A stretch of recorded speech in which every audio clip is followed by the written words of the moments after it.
今日咧嚟到呢個單位咧，咁我哋即將會交翻俾客人啦。咁而家呢個單位嘅狀況咧，就係完成咗成間屋嘅清潔啦，同埋我都做咗一次 final check 啦。咁大致上咧會喺咁嘅狀態底下咧，會即將會交翻俾客人使用噶啦。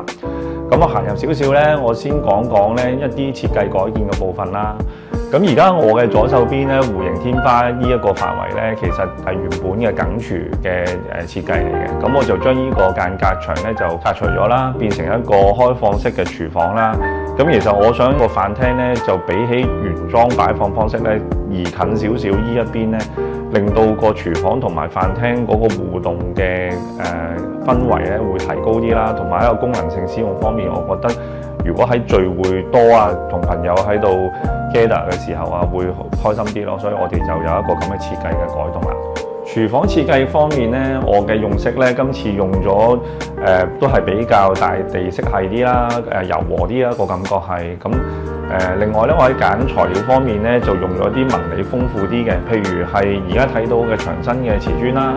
咁我係用咗喺而家呢個開放式廚房連埋飯廳嘅地下啦，同埋個牆身我都用咗同一隻瓷磚去做嘅。咁另外再配合翻工作台面嘅石材啦，再加埋咧其他櫃身嘅木紋嘅顏色啊，同埋我隔離呢個圓角嘅櫃嘅卡其色啊，咁令到成個空間望落去會係順眼舒服同埋襟睇一啲啦。咁另外喺個設計感嘅提升方面咧，我就會揀選咗一啲黑色嘅鋼材啊，同埋而家呢個結構咧，我哋用咗一啲紋理比較豐富啲嘅石材咧，去點綴翻呢個部分咯。咁令到成個空間，你唔會話因為用得太過素嘅顏色，會令到嗰個範圍會冇嘢睇啊。會用一啲咁嘅方法去帶出個設計嘅感覺咯。嚟到客廳呢邊啦，呢個單位咧本身咧係一個長方形嘅開積，咁佢原有個擺放方式咧就係電視機啦。跟住就擺梳化啦，另外就梳化後面先至係原本個飯廳嘅。咁但係今次咧，我哋就試下會唔會俾一啲新嘅 idea 俾翻個客人啦。咁最後尾我哋定案咗一個方案咧，就係梳化反而就係擺咗喺原本電視機幅牆嘅位置啦。咁另外去到呢邊咧，就用一個一物兩用嘅電視櫃啦，去分隔翻客飯廳啦。咁因為呢個電視機嘅背後咧就係一個 cushion 嘅座椅啦。咁其實呢度咧，亦都係令到客人一入嚟間屋嘅時候，有得可以坐低喺度換鞋啊，同埋 cushion 以下嘅部分咧，都係擺鞋嘅空間啦。咁另外一方面咧，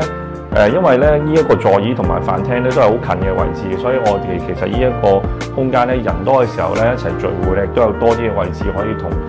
即係呢一個區域嘅時候喺度互動會多一啲咯。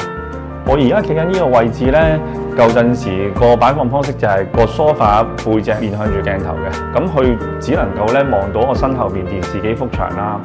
咁基於一個新嘅設計佈局底下咧，咁亦都可以個梳化依邊咧一眼就望穿晒成間屋啦，同埋可以提升到個空間感啦。咁而且咧亦都可以坐喺梳化把攬到今次成個單位嘅裝修設計啦。咁所以咧其實咧，我認為喺個裝修佈局方面咧，可能你呢一刻諗到自己間屋，可能佢只能夠咁擺啦，或者可能都不外乎係咁樣方式去處理啦。咁但係其實因為我哋喺設計過程咧，都會提議好多唔同嘅諗法俾個用家，平衡翻可能個裝修成本啊，同埋個設計效果底下，咁咪有一個與眾不同嘅設計誕生咗咯。